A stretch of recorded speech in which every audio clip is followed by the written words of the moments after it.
Après 30 ans de labeur, la question de la succession est posée. Pour Monique et Raymond, il est indispensable de réussir le passage de relais. Je pense qu'on a dû commencer il y a 4 ou 5 ans à faire les premières réunions, à commencer à travailler le sujet, savoir comment on pouvait transmettre, nous qu'est-ce qu'on allait faire, est-ce qu'il fallait retransmettre en entier, est-ce qu'il fallait couper la ferme en plusieurs morceaux pour pouvoir la transmettre, enfin bon. Donc ça a été un travail de longue haleine, oui. Là, il y a des feuilles. Tu sais pourquoi? Parce que là, les poulets, ils arrivent à atteindre ça. Donc je pense que Jules Pourcoing et Valérie Baès sont associés et d'accord pour reprendre les rênes de l'élevage de volailles et la commercialisation. Pour le reste de la ferme, Raymond devra encore chercher un repreneur.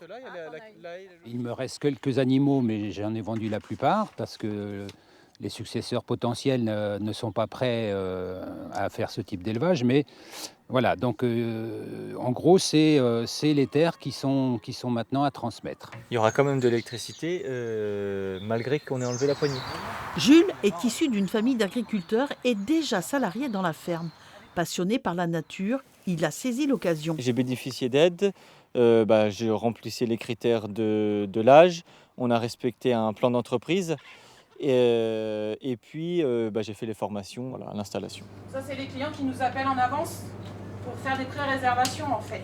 Valérie Baez a quitté le monde des grandes sociétés pour enfin réaliser son rêve, mais à 40 ans, trop tard pour bénéficier d'un accompagnement financier pour s'installer. Les 40 ans étant passés, effectivement, ça change beaucoup la donne. Et puis, il faut se dire qu'on n'est pas du tout aidé de ce côté-là et partir que sur sa motivation personnelle. Donc, il y a vraiment un problème d'équité pour les gens qui souhaitent s'installer aujourd'hui. Doucement, Titi. Heureusement, Valérie a pu s'associer avec Jules et compter sur le soutien des cédants. Moi, ce que je souhaite, c'est que ces terres-là n'aillent pas à l'agrandissement des fermes aux alentours. Moi, je souhaite absolument qu'il y ait quelqu'un qui les cultive. Et donc, je suis prêt encore à poursuivre mon activité pendant un certain temps pour que la transmission soit réussie.